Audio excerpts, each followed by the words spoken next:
पूजा करने के दौरान कभी-कभी कुछ लोगों के साथ कुछ ऐसी घटनाएं हो जाती हैं जिसे लोग नजरअंदाज कर दिया करते हैं। पर मान्यता है कि अगर इस दौरान अगर आपके साथ कोई घटना घटित हो तो इसके पीछे भगवान कई बार पूजा करने वाले लोगों को कुछ खास संकेत दिया करते हैं जिससे कि लोग अनजान होते हैं, वो समझ नहीं पाते। आज मैं आपको उन्हीं संकेतों के बारे में बताने जा रही हूँ। पहला है पूजा के समय मन में अश्लील या किसी भी तरह के गलत विचार आना। अब कई लोगों के ये प्रश्न होते हैं कि जब वे पूजा पाठ या मंत्र जाप में बैठते हैं तो उन्हें कई तरह के अश्लील विचार, क्रोध आना या किसी और तरह के गलत विचार आने लगते हैं। तो इसके लिए मैं सबसे पहले आपको गोस्वामी तुलसीदास द्वारा बताई रामचरितमानस की एक चौपाई बताती हूँ। सोई भवतर कछु संशय नाही, नाम प्रताप प्रगट कलि माही। कलिकर एक पुनीत प्रतापा, मानस पुण्य होई नहीं पापा। यहाँ गोस्वामी जी कहते हैं कि मानसिक पुण्य तो होते हैं मगर मानसिक पाप नहीं होते। यहाँ पाप यानी बुरी सोच होता है। कलयुग की यही महिमा है कि उल्टे सीधे विचारों का निर्माण होना तो स्वाभाविक है, परंतु उन पर चलकर बुरे काम करना ही पाप होगा। बुरे विचार तो प्रथम आते हैं और बाद में हम उन पर अमल करते हैं तो वे पाप हुआ।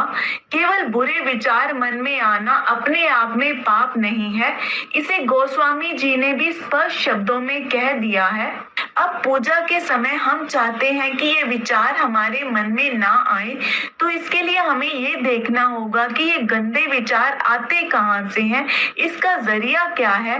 पहले हमें इसे खत्म करना होगा, क्योंकि पूजा के समय भी हमारे मन में वही विचार आएंगे जिनके बारे में हमने दिन भर सोचा होगा, सुना होगा, पढ़ा होगा या देखा होगा।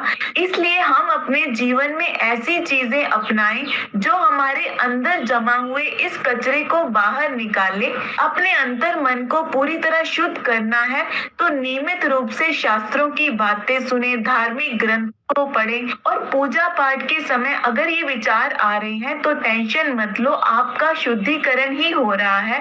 कपट, छल, दोष, इन सबको पूजा पाठ आपके मन से निकाल रहा है। नियमित रूप से अच्छे विचारों को सुनते पढ़ते रहें, धीरे धीरे ये आपके अंदर बढ़ते जाएंगे और बुरे विचार खत्म हो जाएंगे। बस ध्यान रखें कि इन बुरे विचारों को क्रिया में ना लाएं, उन पर अमल ना करें। आपके कोई गुरु हो तो उनसे अपनी बात शेयर करें ताकि वो आपको समझाकर अच्छे विचारों का ज्ञान आपके अंदर भर सकें और आप उन बुरे विचारों को मन से निकालकर हल्के हो जाएं। इसके अलावा मनुष्य को सदा अपने आप को किसी न किसी भले काम में लगाए रखना चाहिए। आपको ना चाहते हुए भी मन में गलत विचार आते हैं तो अपने मन को समझाकर उसे सही रास्ते पर लाने की कोशिश करें। ध्यान लगाएं, ओम का उच्चारण करें। आप अपने घर में अच्छे विचारों को जन्म दें, किसी के लिए ईर्ष्या और वैर का भाव ना रखें। अगला है पूजा के समय आंखों में आंसू आना। अपने आराध्य की पूजा करते समय आपकी आंखों से आंसू आना कोई साधारण बात नहीं है, ये आपके लिए बहुत बड़ी बात है। कहा जाता है कि बिना प्रीति या प्रेम के आराधना नहीं होती है। जब तक आप में अपने आराध्य के प्रति प्रेम और समर्पण नहीं है तब तक आपके आराध्य की भी आपको कृपा प्राप्त नहीं हो सकती। पूजा करते समय भक्ति विभोर हो जाने पर ही आंखों से आंसू आने की स्थिति आती है, यह एक अच्छा संकेत है। रामचरितमानस में एक चौपाई है, मम गुण गावत पुलक शरीरा, गद गद गिरा नयन भय नीरा। अर्थात भगवान के गुणों का गान करते हुए वाणी गदगद हो जाए और आंखों से आंसू बहने लगे, यह अच्छी स्थिति का संकेत माना जाता है। तो इसका अर्थ होता है कि आप जिस भगवान का ध्यान या पूजा पाठ कर रहे हैं उनसे आपका गहरा रिश्ता जुड़ चुका है, वह आपकी सभी बातों को सुन रहे हैं, आप उस ईश्वर के बहुत करीब पहुंच गए हैं। हमारी भक्ति जब चरम सीमा पर पहुंच जाती है तो हमारी आंखों से आंसू बहने लगते हैं। जिस भगवान का जप करने से आपकी आंखों से आंसू बहने लगे, जिस पूजा पाठ में आपकी आंखों से आंसू बहने लगे, तो वही आपका भगवान है, वही आपकी पूजा है। ये हर किसी के साथ नहीं होता, उन्हीं के साथ होता है जो अपने प्रभु के करीब चला जाता है। आप उस समय कुछ ना करें, आप जो अपना ध्यान मंत्र जाप पूजा पाठ कर रहे हैं वो करते रहें। ये आपका आपके इष्ट देव के साथ कनेक्शन बना हुआ है। आंसू जो बह रहे हैं उन्हें बहने दे, ये आपकी सच्ची भक्ति दर्शाते हैं। इस समय पर आपके मन की जो भी इच्छा हो ईश्वर उसे जरूर पूरा करेंगे। साथ ही पूजा के समय आंखों से आंसू आने का यह भी कारण माना जाता है कि आपके अंतर मन की बुराई की सफाई हो रही है और आपका अंतकरण शुद्ध हो रहा है। नकारात्मकता की वजह से भी पूजा के समय आंखें नम हो जाया करती हैं, पर इससे ये होता है कि हमारा ध्यान भगवान की ओर नहीं लगता और पूजा पाठ बोझ लगने लगती है, जिसमें आप कोई भी धार्मिक ग्रंथ नहीं पढ़ना चाहते, भजन नहीं सुनना चाहते, आरती नहीं गाना चाहते। आप पूजा करने बैठते हैं पर आपका शरीर बहुत भारी होने लगता है, सिर दर्द करने लगता है, पैर दुखने लगते हैं। यदि ऐसे लक्षण आपको महसूस होते हैं तो आपको समझ लेना चाहिए कि नेगेटिव एनर्जी आपके साथ में है। ऐसे व्यक्तियों को सुनने की प्रक्रिया अपनानी चाहिए, जैसे टीवी पर भक्ति प्रवचन कार्यक्रम सुने, यूट्यूब आदि पर धार्मिक आरती भजन या हनुमान चालीसा सुने। हनुमान जी जरूर आपको इससे बाहर निकालेंगे। ध्वनि के माध्यम से आपके शरीर की क्लीनिंग होने लगेगी और आध्यात्मिक शुद्धि भी होगी। इसके अलावा माना जाता है कि अगर भगवान भक्त की मनोकामना स्वीकार कर लेते हैं तो भी खुशी से आंखों से आंसू निकलते हैं। अगला है पूजा करते समय उबासी या नींद आना। उबासी आलस्य की निशानी है। जब आप बहुत थके हो, किसी वजह से आपकी नींद ना पूरी हो सके, तो आप पूजा के दौरान उबासी या नींद महसूस करते हैं। पर अगर आप बिल्कुल ठीक हालत में हैं और आपको पूजा करते ही नींद आने लग जाए तो आपके आसपास कोई नेगेटिव एनर्जी है, वो आपको पूजा नहीं करने दे रही है। आपके अंदर इतना आलस आएगा कि आपका मन पूजा से दूर होने लगेगा और लंबी लंबी उबासियां आने लगेंगी और आपके जीवन में काम नहीं बन रहे होंगे, असफलता मिल रही होगी। तब आप बिल्कुल पूजा से ना उठें, अपना मन पूजा में लगाने की पूरी कोशिश करें और पूजा करके ही उठें। दिन में आप भजन हनुमान चालीसा आदि सुनते रहें, रोज दीपक जलाएं। ऐसी परेशानी से बचने के लिए सबसे पहले आपको अपने घर की शुद्धि करनी चाहिए, जिसमें आप थोड़ा सा कपूर लेकर घर में जलाएं और जलते हुए कपूर पर 2 लौंग डाल दें और धुआं दें।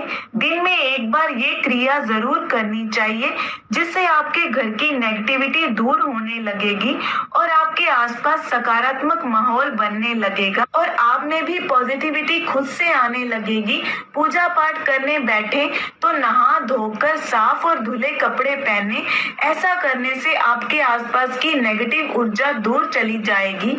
अगर आप किसी परेशानी में भगवान की उपासना करते हैं तो भी नींद आने लगती है। अगला है पूजा में चढ़े हुए नारियल का खराब निकल जाना। किसी अशुभ संकेत की ओर इशारा नहीं करता, बल्कि नारियल का खराब निकलना शुभ संकेत माना जाता है। ऐसा माना जाता है कि भगवान ने आपका चढ़ावा ग्रहण कर लिया है, मतलब भगवान ने आपकी पूजा स्वीकार कर ली है। नारियल का खराब होना यह भी संकेत देता है कि आपकी जो भी मनोकामना होती है वह पूरी होने वाली है। अब जो पूजा का नारियल खराब निकले उसका क्या करें, तो उसे अग्नि में समर्पित कर दे, क्योंकि अग्नि ही भगवान का मुख है। अगर नारियल अच्छा निकले तो इसे सभी को प्रसाद की तरह बांट दे। अगला है फूल गिरना। जब कभी भगवान की मूर्ति पर आप फूल चढ़ाते हैं और आपके द्वारा चढ़ाया गया वह फूल पूजा करने के दौरान आपकी तरफ अगर गिर जाता है तो इसका अर्थ है कि आपकी मनोकामना पूर्ण हो जाएगी और आपको अपने कार्यों में सफलता प्राप्त होगी। घर परिवार में सुख समृद्धि बनी रहेगी।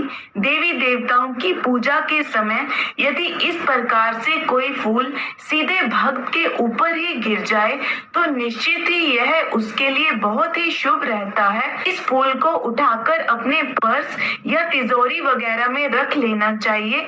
इस फूल के प्रभाव से आपकी बहुत सी परेशानियां शांत हो जाएंगी। अगला है जब आप भगवान की पूजा करते हैं और धूप बत्ती से निकला हुआ धुआं अगर भगवान की सूरत की तरफ जाता है या फिर उस धूप बत्ती के धुएं से अगर किसी भगवान या फिर ओम का निशान बने तो यह भगवान की कृपा का संकेत माना जाता है। यदि आप भगवान की पूजा करने जा रहे हैं परंतु घर में खुशबू वाली धूप बत्ती जलाने से पहले ही घर खुशबूदार बन जाता है तो इसे भगवान की कृपा का संकेत माना जाता है। अब अगला है कि भगवान की पूजा या आरती के समय आपके द्वार पर कोई गाय आती है तो ये बड़ा ही शुभ संकेत माना गया है। अपने द्वार पर आई हुई गाय की पूजा करें, उसे रोटी आदि भोजन खिलाएं, प्रणाम करके अपनी मनोकामना गौ माता को बताएं, आपकी इच्छा अवश्य पूरी होगी। अगर पूजा करते समय अचानक से आपके घर के दरवाजे पर कोई भिखारी भीख मांगने के लिए आ जाए तो आपको यह बात समझ लेनी चाहिए कि आपके दरवाजे पर साक्षात भगवान पधारे हैं और ऐसे में आपको उस भिखारी को दान में कुछ ना कुछ जरूर देना चाहिए। हिंदू धर्म की बात करें तो हिंदू धर्म में मेहमानों को भगवान का दर्जा दिया जाता है, परंतु अगर कभी कोई ब्राह्मण या मेहमान आपके घर में पूजा या फिर आरती के वक्त आ जाता है तो यह परमात्मा का रूप या फिर उनका संकेत माना जाता है और आपके लिए कोई गिफ्ट या फिर कोई चीज लेके आता है तो ऐसे में आपको यह बात समझ लेनी चाहिए कि ये भगवान की ही कृपा है। अगला है अगर आप पूजा कर रहे हैं और आपके सामने रखी हुई ज्योति जरूरत से ज्यादा बढ़ जाए या ऊपर की ओर उठने लगे तो ये ईश्वर का संकेत है कि वो आपकी पूजा और सच्ची भक्ति से प्रसन्न है। इस बात को समझने में बिल्कुल भी देर ना करें कि आपके समक्ष भगवान पधार चुके हैं। ऐसे में ईश्वर से प्रार्थना करनी चाहिए और अपनी मनोकामना बतानी चाहिए या फिर जब आप किसी देवी या देवता को दिया के माध्यम से उनका आवाहन करते हैं तब वो आपको दिया के माध्यम से संकेत देते हैं कि मैं आ गया हूँ और आपके दिए की लो बहुत ही ज्यादा ऊपर की तरफ उठने लगती है। पूजा पाठ करते समय अचानक बरसात होने लगे तो समझना चाहिए कि दिव्य शक्ति आपके साथ है, उनकी कृपा आप पर बरस रही है।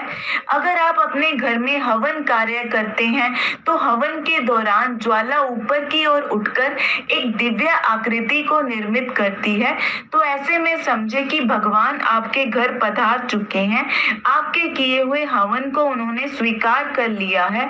अगर पूजा करते समय पायल, शंख, घंटा की आवाज सुनाई दे या ऐसी अनुभूति हो तो समझना चाहिए कि साक्षात परमेश्वर आपके सामने आ गए हैं। अगर आपको प्रतीत हो कि ईश्वर की मूर्ति आपको देखकर मुस्कुरा रही है तो ये भी शुभ संकेत है। अगर कोई छोटी कन्या पूजा करते समय आ जाए तो उसका पैर छूकर आशीर्वाद लें और कुछ खाने को जरूर दें। अगला है दीपक की लौ में फूल बन जाना भी शुभ माना जाता है। इसका मतलब है कि भगवान ने आपकी पूजा स्वीकार कर ली है, पूजा सफल हो गई है। अब अगला है कि पूजा का दीपक अगर बुझ जाए तो ऐसे में मन में कोई शंका ना रखें, ईश्वर पर विश्वास रखें, ये सोचें कि हम भगवान का नाम ले रहे हैं, भगवान हमारे साथ कुछ बुरा नहीं करेंगे। भगवान से जाने अनजाने में हुई अपनी गलती की क्षमा याचना करें। आपसे ये जानबूझ के तो नहीं हुआ, ईश्वर भी जानते हैं कि उसके बच्चे तरीके से ये गलती से हुआ है, वो आपके साथ कुछ बुरा नहीं करेंगे। भगवान भी हमारी परिस्थितियों, भावनाओं को समझते हैं कि हमारी भावनाएं उनके लिए सच्ची हैं। सावधानी आप पूजा के समय जरूर बरतें। दीपक की बाती, घी को अच्छे से देख लें कि प्रॉपर है कि नहीं। बच्चों का पूजा के समय ध्यान रखें। अचानक अगर दीपक बुझ गया है तो भगवान सब जानते हैं, वो अपने बच्चों से क्रोधित नहीं होते। उसे दोबारा जला लें और भगवान से क्षमा याचना करें। आशा करती हूँ ये वीडियो आपको अच्छा